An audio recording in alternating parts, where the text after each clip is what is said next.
It's a beautiful day, everybody, and I am so excited because I get to go visit Paul Lafrance and his crew on location. And guess what? We're going to talk about decking. We're going to talk about how to make our outside space better, and more importantly, we're going to talk more about his shows.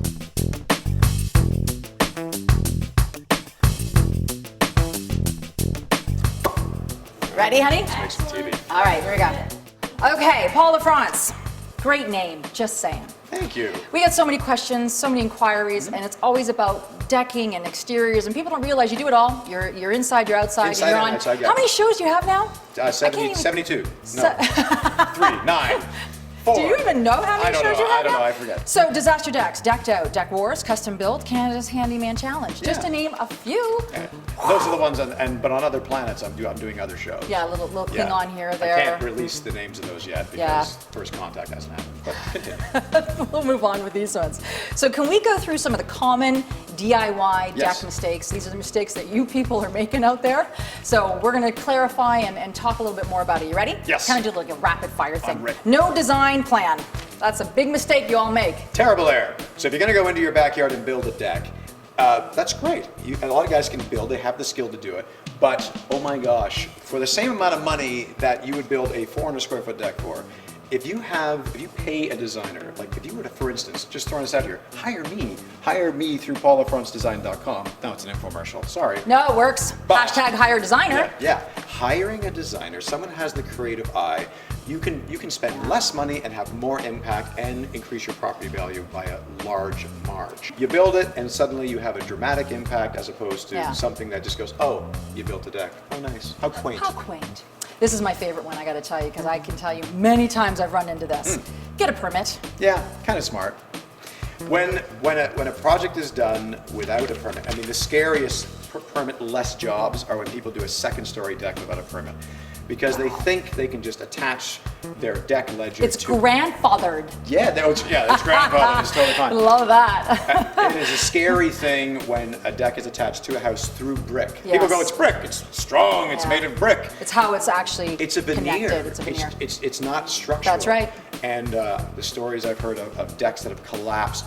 People have died. People have died. Yeah, people have died. So it's very important to know that there's another person looking over your shoulder to make sure that it's safe. They're not there to be like the military. They're there to protect you and make sure this is built properly. Yeah. Do not use concrete footings. I like this. Yes. So concrete footings, that's been the norm for I think, Ever. 3,000 years. Forever. And so but the problem with concrete, I mean, obviously it's been used because if you do it correctly, it's going to be effective. Yep. But the helical piles, the steel footing, so the company I use is called Techno Metal Post. Okay. And this is the future. I will never use concrete again. So how does it differ? For 2 reasons. Okay, so now people say, well, if you're using a helical pile, it's going to be more expensive than concrete. But not when you're considering the time involved. When you are digging Concrete in takes longer to cure. You have to dig deeper. Here's what you got to do. You got to dig a hole. You got to call an inspector to inspect the hole. That takes a day. Then you got to pour the concrete into the footing, let it set. That takes another day. So you're building on day 3. Already. If you're hiring a contractor, if you are a contractor, whether you're a home builder, if you're a home builder, you only have so much time to build it. That's what you do. But now you drill this into the ground. You're handing the inspector a report saying that yes, you've reached the right compression levels, and then you're building in that afternoon. Amazing. Crazy town.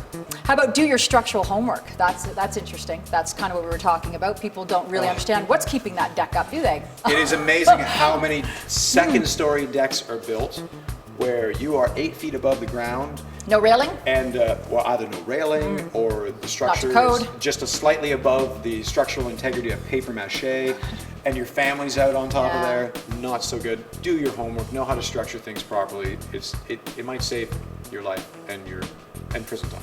There you go. And it's so true. People just, it's amazing. They've put that much energy into that, where that's the bigger liability than, some of the cosmetic changes inside the house, just saying. How about this one? Not connecting the deck to the house. This I see all the time. In fact, I've had arguments saying this is not connected properly. Well, there's 2 methods to madness. There are some situations where I will connect the deck to the house, and there's some where I won't. But that's where you need advice. That's where you need to have somebody that's a professional looking at this, because sometimes people say, well, let's float the deck so it's not connected to the house, but they're not realizing that, well, in the first 3 feet away from the house, that's been excavated when the house was built. So that's Right. called undisturbed soil. They'll say, well, I'm going to put a footing in Yeah. right close to my foundation wall, but they don't realize that earth has been excavated when the house was built. It was filled back in. That's called disturbed soil, where you want your footing to be an undisturbed soil. Right. So then what happens Has is greater integrity that way. the deck then goes toward Yep. the house, the water slopes in, fills the basement with water, divorces happen. It's terrible. It's terrible. It's a big mess. Yeah, a big so mess. let's plan, everybody, right? If somebody buys furniture first and doesn't plan the deck around it, that's because there's usually been a lot of whiskey involved. And so, It's just a mistake. yes. Just one of those mistakes.